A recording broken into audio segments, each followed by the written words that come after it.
तर नमस्कार सर्वांना, कसे आहात? तर मी आज बनवणार आहे डिंकाचे लाडू. तर इथं मी घेतलेलं आहे खोबरं. तर पाव किलो खोबरं आहे मिक्सरला बारीक करून घेतलेलं. इथं पाव किलो गूळ आहे, गूळ बारीक चिरून घेतलेला आहे. आणि बाजारातून मी खारीक पावडर आणलेली आहे. तर पाव किलो खारीक पावडर आहे, डिंक आहे, काजू बदामाचे काप आहे, खसखस आहे आणि जायफळ आहे. तर मखाना आहे. तर सुरुवातीला मी काय करणार आहे, खसखस भाजून घेणार आहे मंद आचेवर. तर आता आपली खसखस पण छान अशी भाजून झालेली आहे. तर आता ती खसखस आपण एका भांड्यामध्ये काढून घेऊया आणि त्याच्यानंतर खोबरं भाजायला घेणार आहे.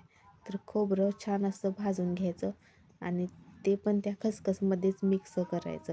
आता मी इथं तूप आणि तेलाचा वापर केलेला आहे. तर तूप आणि तेलाचा वापर केला आहे, त्याच्यामध्ये मी बदामाचे काप भाजून घेतलेले आहेत. आणि बदामाचे काप भाजून झाल्यानंतर मी त्याच्यामध्ये मखाना भाजून घेणार आहे. मखाण्याला काही जास्त वेळ लागत नाही भाजायला, मखाना पण लगेच भाजून होतो.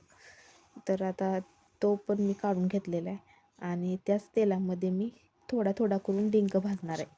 एकदम भाजणार नाही, 2 बॅचेसमध्ये भाजणार आहे. तर आता माझा डिंक पण भाजून झालेला आहे. तर आता त्याच्यामध्येच मी जी खारीक पावडर होती बाजारातून आणलेली, ती मी छान अशी भाजून घेतली.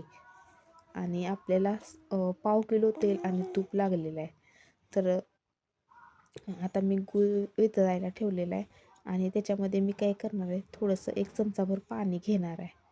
तर आपला गूळ वितळायला लागलेला आहे, पूर्णपणे वितळलेला नाही. तर एक 5 मिनटं आपण असंच शिजून देणार आहे. गूळ पूर्ण छान असा वितळून देणार आहे. तर आता बघा, मी इथं जे मखाना भाजलेला त्याचा चुरा हातानेच होतो आणि इथं डिंक भाजलेला त्याचा पण चुरा छान असा होतो. तर मी तो बारीक करून घेतलेला आहे. तर डिंक जास्त काही बारीक करायचा नाही, थोडासा मोठा ठेवला तरी चालतो. तर आता जो गुळाचा वितळलेला पाक केलेला होता, तो मी त्या मिश्रणामध्ये घालून घेतलेला आहे. तर आता इथं काय झाले माहिती आहे का, माझ्या हातून जायफळ घातलेलं ते व्हिडिओ डिलीट झालेला आहे. आणि आता लाडू बघा आपले तयार झालेले आहेत. तर माझा व्हिडिओ वाटल्यास नक्कीच लाईक करा, शेअर करा आणि सबस्क्राईब करा.